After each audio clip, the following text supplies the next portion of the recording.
طب يا اخواتي احنا كنا عاملين التجمع هنا قدام مسجد التقوى، وجي شرفنا اخواتي محمد اشرف. عدت عليها هعمل كده حبيبي يا عم محمد، طلع دلوقتي طلع معانا محمد اشرف. منين يا محمد؟ من السيده زينب، بس نسيت ولا ايه؟ من فيصل. هو جاي يسلم، راجل محترم والله. ومعاه ياسر، صح؟ حبيبي حبيبي يا عم ياسر. لينا ياسر من بابا. ويجي ياسر معانا، تشرفنا من امبابه. شرفتونا يا اخواتي والله العظيم، ووجودكم ده فوق دماغي. جاي معانا الطريق بس ويدعنا هناك. طبعا عبوده اهو، هطلع على مكنه عبوده. حبيبي عبوده. فتابعونا بقى معانا في الطريق. يلا يا محمد اقف قدام، اقف قدام هنا، وممكن تقف هنا على جنب تبقى ماسك عرابي كده. اول عرابي. ربنا يستر عليك يا محمد حبيبي.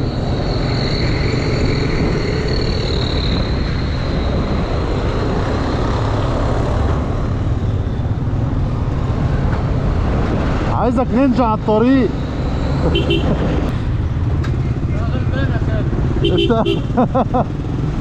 خدنا الصحراوي زي ما انت قلت اهو.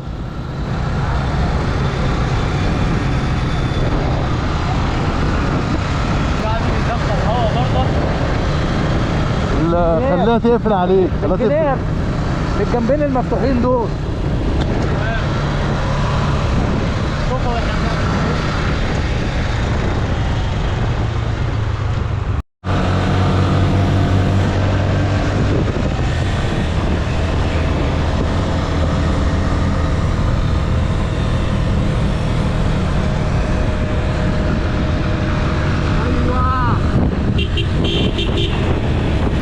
يعني احنا كده خرجنا الساعة 7:30، مسكنا الطريق.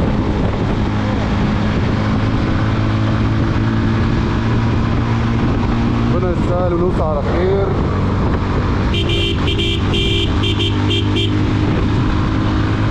ياسر شرح.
كمين مفاجئ بقى.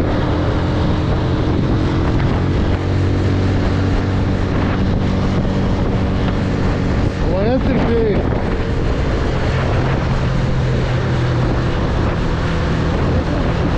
بعيد اوي.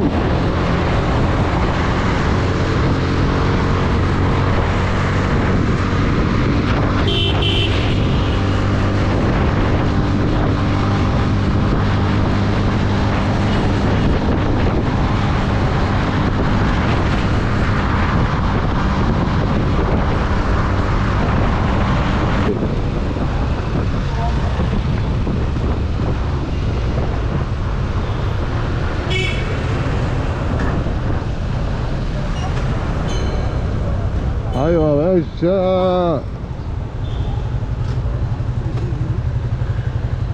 خلينا كواحد هنقعد على القهوه دي. كده بداية اسكندرية. من هنا بقى عايزين تروحوا في أي حتة هي كلها بالعرض كده. انا ايه اللي مشاني وراك؟ ايه اللي مشاني وراك؟ ما انا كنت في حالي، فقرتني وجبت لي الفقر. يا باشا شارع واحد. انا جايب لك مرشد سياحي. هو مين اللي جايب ولا انت؟ هو اللي جاي. ماشي يلا يا ريس. يلا طب تقعدوا هنا ولا بتاع؟ عايز اكل يا جدعان. ما احنا هناكل بقى، ما احنا اهو بقينا في شبرا اهو. ايه؟ بقينا في شبرا اهو. ما المدهش اهو. المدهش اهو. المدهش اهو. طب يلا يا ريس انزل. فين الشطه والدقه بقى؟ اصلا الصلصه ما تشرش يعني. اصلا جايب لك من الميكس. تقريبا هو في 20 محل هنا كشري كلهم الميكس. كلهم الميكس. بسأله بقول له كشري كشري ولا مكرونه وحمص وبتاع، حسيت ان هو شايفني هبل. يا عم كشري. ايوه عشان كده عاملك سياحه.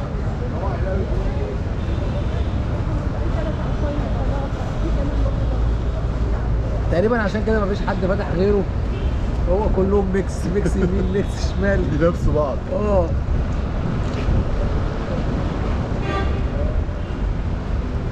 مش عارف الطماطم دي قلبة على بطيخ ليه؟ مش ما أنا الطماطم بقول لونها لك. احمر. يا جدعان. والشطه برضو لا غريب. انت هتزور بقى قرايبك يا ياسر؟ يابا ياسر هيوفر الاقامه يابا. على عيني. هيوفر الاقامه. بس والله خلينا نشوف تليفون طب من الموقع. يعني اخرك تبقى معانا هنا ولا تكمل؟ خلينا بس ناكل الأول. مش لسه بتحط الخطه يعني؟ ياسر هيتبخر زي الرجاله اللي اتبخرت يابا. بقول لك انا عايز اروح اسكندريه بقى، معانا ناس راحه معانا يلا. اتاريني بقول له انت اللي دخلنا هنا ياسر، قال لك نقط.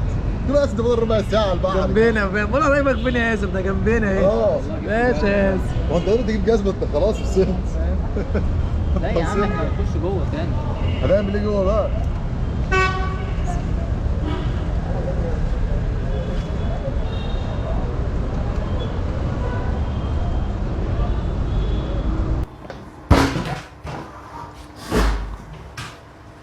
انا لما بتف الاكل انتوا بتزعلوا. والله يا معلم انا بحاول اكتشف بعيدا عن الصلصه.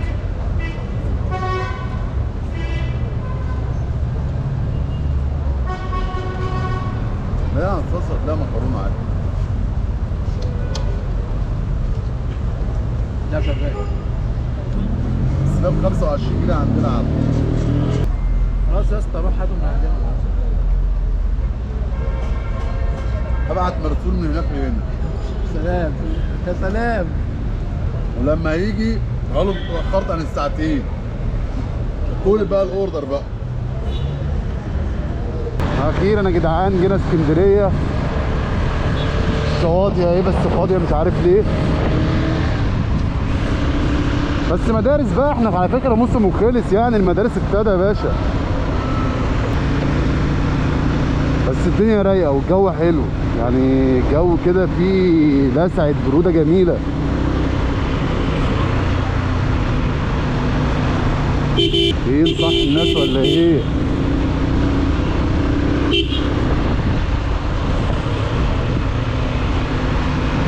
الدنيا هنا رايقه قوي بصراحه، بس مش عارف بقى بالليل هيبقى كده ولا ايه يعني.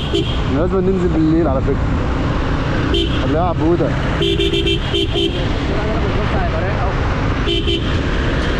ده بيفتحوا سكه تانيه، ايه ده كويس والله. هيبقى رايق. زحمه هتخف.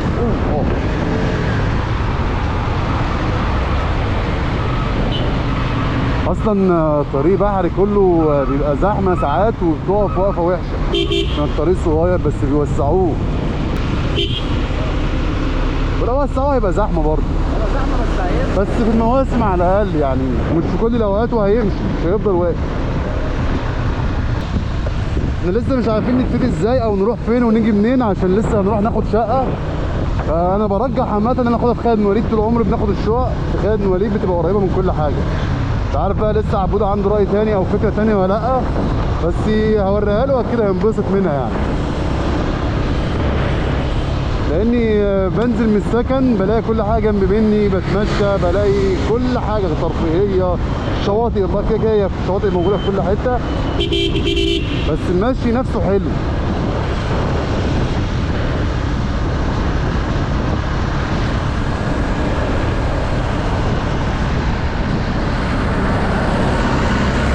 بس الشواطئ فاضيه، وده مصلحه لينا كده كده يعني.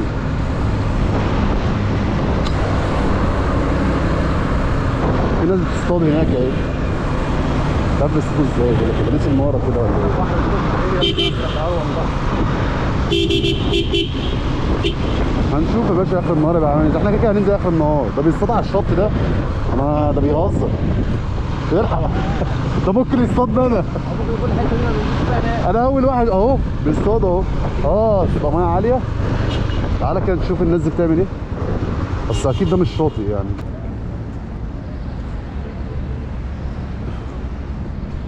هي هتنط ولا ايه؟ الشاطئ. الشاطئ هناك اهو. هو الشاطئ اخره لحد هنا. هتلاقي الحته دي يا اسطى غويطه، فعشان كده الناس بتصطاد فيها. انا لما شفت اول واحد بسناره استغربت، قلت ده بيهزر ده ولا ايه؟ جيب بوكسرات ده. ده هيجيب ده انا يابا لما انزل. طب ايه نقرب شويه؟ تعالى نقرب شويه كده.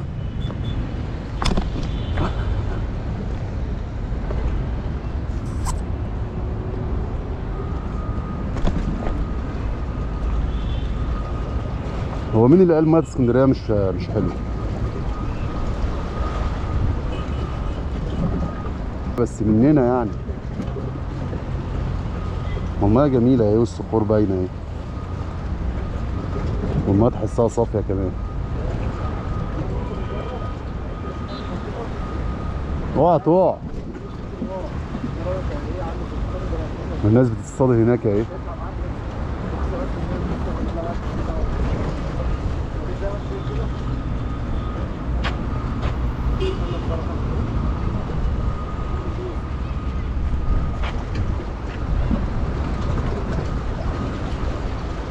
انا مشتاق انزل الميه، مشتاق انزل. لا انا مش هنزل الصابونه اللي انت خدتها دي، مش هنزلها. سندي يا عم، انت وانا خاطبتك عشان تسندني؟ عبوده اللي انت ما تعرفوش اوعى. انا اصلا متسلق جبال، ده اللي انت ما تعرفوش عني.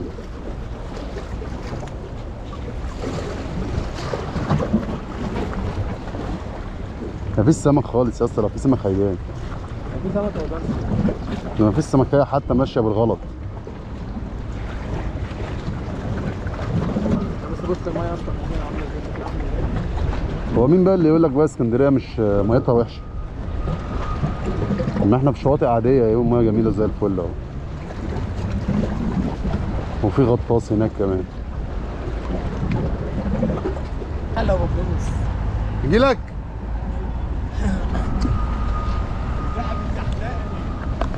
معاش اللي يزحلقك يا حاج. معاش اللي يزحلقك. ثانية واحدة خليك زي ما انت. لا خليك خلاص. طلعت يا جميل. حط بص. انت لو جبت ايدك هيبقى اسهل من ده كله. ايدك يا حبيبي. ماشي. عدي ورا. خلاص. براحتك خالص. شكه زي شكه. اوبا. الله اكبر عليك. تسلم لي. الله اكبر. وانت نازل حرص في حاجه يا حبيبي. بتوع دول الاخرانيين دول خلي بالك. ايوه. لا انا عارف انت مش عارف مين فيكم راح نازل كده. انا ما بيعرفش ينزل. انت تزحلق رجليك توصل يا حبيبي. لو وصلت لتحت ربنا يهديك حبيبي. شكرا يا حبيبي. ايوه يا حاج. اتفضلوا في معايا. رعاية الله. بس على سليات والله. يا اسطى انا اخترت حاجه وده نزلت من عليه. تختار حاجه ده انت اخترت طريق ومشيت يا عبد. انت اخترت طريق ومشيت. يلا.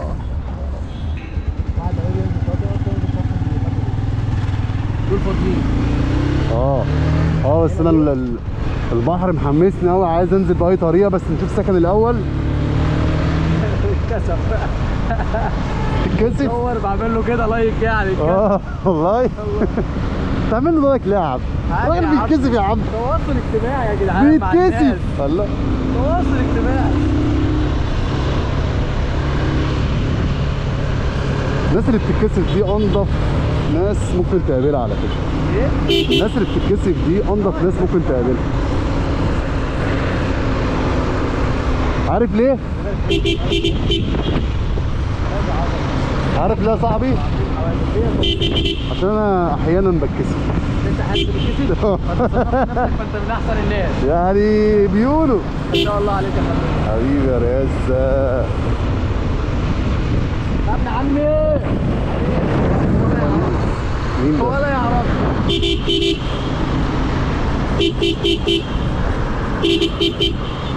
حبيبنا اتفضل جايلك. تقلقش. انا ايه واجيلك. اجيلك. بس عايز انزل البحر يا اسطى. شوف شقة بس يا باشا، شوف شقة نحط الحاجات دي. هنتبهدل والرملة هتبهدلنا. الكلام ده اخر النهار بقى، احنا نشوف احنا الفسحه بتاعتنا ونروح نشوف نلف لفه في اسكندريه، واخر النهار بقى باذن الله ننزل البحر نشوف شط رايق كده ما فيهوش زحمه وننزل. واحنا جينا عند كوبري ستانلي. يا اسطى ما استلاش يا اسطى والله. انت هتستلى ولا مش هتستلى؟ هو شبهه بس مش هو. والله بس جامد على فكره، ده تقريبا جديد، انا عمري ما شفته قبل كده. يعني ده مش ستانلي؟ يعني في واحد شبهه؟ مش عارف بس الجي بي اس بيقول لك مش هو ده. طب يا عم خش قدام شويه على الفيديو. شوف هو ولا مش هو. ماشي انا جيت اهو. انا جيت اهو.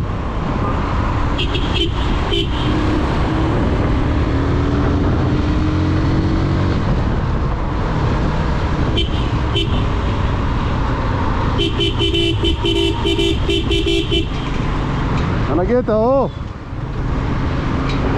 هو استني وهم معديين. استني ولا مش استني؟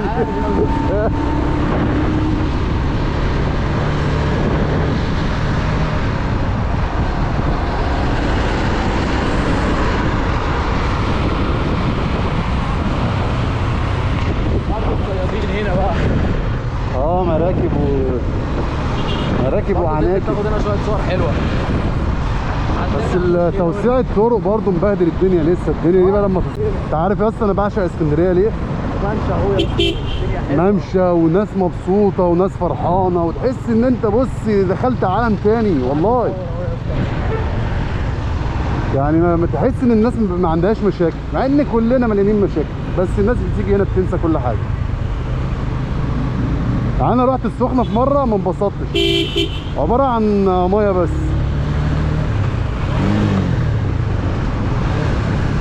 وده ايه ده؟ شط برضو؟ لا ده الترجيع. لا مش عارف ده ايه ده. نادي نادي السيارات والرحلات المصري. يعني ايه السيارات هي اللي بتخش بس ولا ايه؟ هو استني لسه قدام يا غالي. كوبري بيعدي فوق البحر. اصل احنا اتزاولنا في اللي ورا ده فكرناه هو ستانلي، طلع ممشى عادي. لا هو قدام شويه الكوبري ماشي في نص البحر. الف شكر يا عمنا. لسه يا باشا. ايوه اصلا انا صح. مين اللي صح؟ ما انا وانت واحد عبوده. ايه يا اسطى في ايه؟ هتفرق ولا ايه؟ اسكندريه هتعمل فينا كده؟ بص هنا بقى الشواطئ مدروسه وفي كيدز اريا والله حلوه. حلوه طبعا للاطفال. خلي بالك الكورنيش عندنا برضه حلو. الكورنيش عندنا جامد يا باشا. بص هي الدنيا كده، انت لو اسكندراني هتقول عايز اروح الكورنيش، وانا لو كهراوي هتقول عايز اجي هنا. الدنيا كده. تلاقي السياح والدنيا كلها بيجوا الاهرامات، وانا اللي عايش في مصر عمري ما رحت الاهرامات. والله نفسي اروح. وكل ما اجي اروح اشوف اروح الاهرامات اعمل ايه؟ اشوف الرهوان التاني. ده حر طب ده. اقسم بالله الميه جامده. ده حر ده. ايوه طبعا الميه حلوه. الميه جامده. ده تيجي يا باشا تنزل هنا مع بس الناس لسه تيجي في عز الموسم الناس راكبه فوق بعض ويقول لك اصل ميه اسكندريه مش عارف ايه. يا عم والله العظيم جميله اسكندريه دي يا جدعان بجد. انت بتحس ان انت ماشي في بلدك، انت مش غريب هنا. اصلا معظم الناس اللي هنا اساسا كهرويه كده يعني. والناس الاسكندرانيه اللي موجوده عالم لذيذه وعالم جمال وبيتعاملوا معاك بحب. طبعا انك انت لو قابلت واحد قليل الذوق ده ممكن في اي حته، ده مش مبرر للمنطقه نفسها، بس ده في اي حته عامه. بس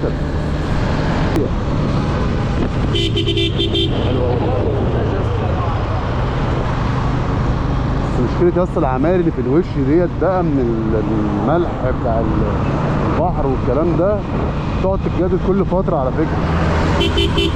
انت عارف دي لو اتثبت بس سنتين ولا حاجه لا ده كله بيقع، وش ده كله بيقع. والرطوبه والجو والمطر والكلام ده. بس طبعا العمومي دوت تقريبا يعني بيتفرض عليهم اللي هم يبيضوها، والملح، ما هو الملح اللي بينزل الكلام ده. والرطوبه والمطر والملح. والملح كده هيبقى ملح وسكر يا باشا.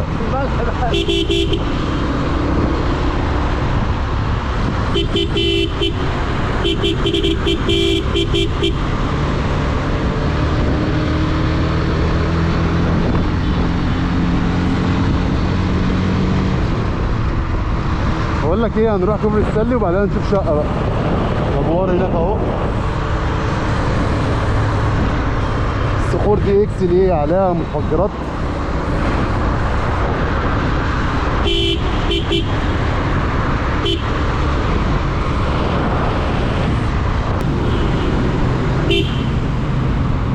استني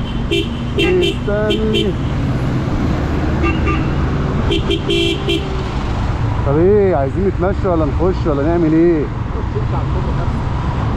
عايزين المكنه فين؟ لا هنمشي بالمكنه جوه؟ لا هنمشي جوه الكوبري. انا بتكلم عن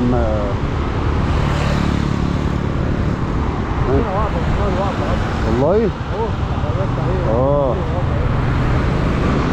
ما الحكومه معانا بالحب يعني، بتسيبنا يعني يا عبوده. مع عربيه واقفه اهو، وعربيه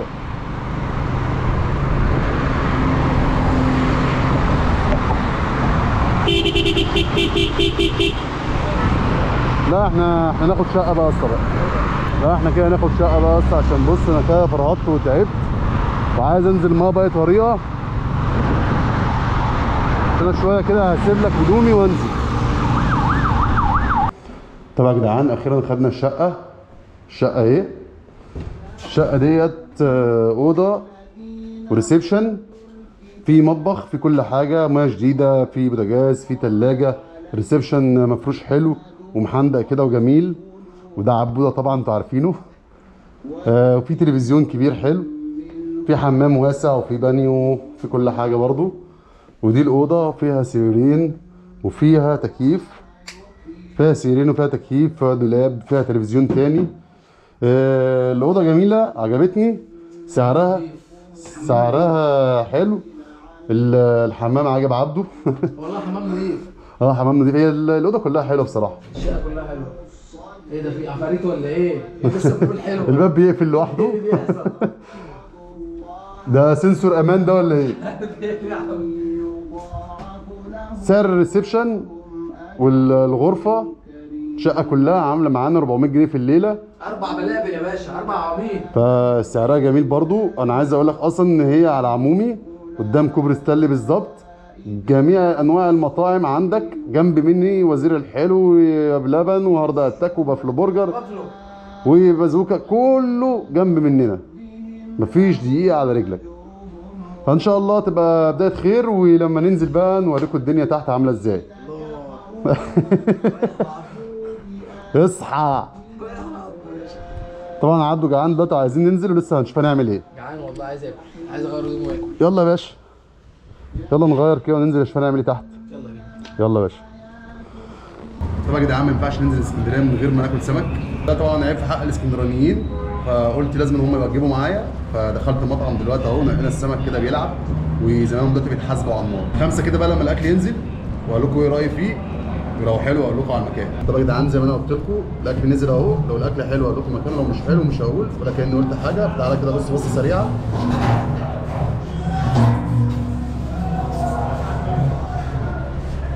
عايزين طبق فل فاضي. بودا الاكل لما تقول فيه رايك فيه. طبعا يا باشا، امال ايه؟ ماشي يا ريس. انا لحوس ايدي بس بعد كده اقول لك. داخل كده في اقل من 2 كيلو واقول لك برضه عامل كام.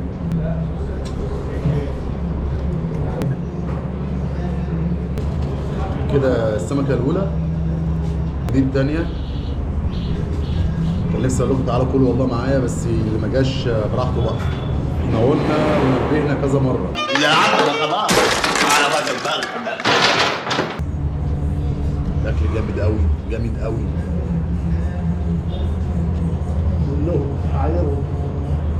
مش عايز اقول لك يا صديقي والله. جامد. انا هقول لك السعر كام وهقول لك اسم المحل بس اما اخلص. مش معلقه كشري، ده محل كشري. ده بسكويت يا جماعه مش عيش.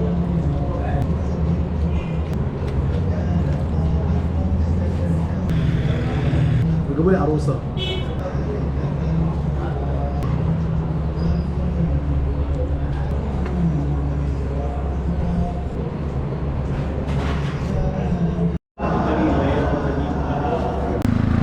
طبعا يا جدعان انا كنت هقول اسم المحل بس مش هقوله. هو في البدايه كان قايل لي الذوق معانا بس قلنا ما نسيرش الظن.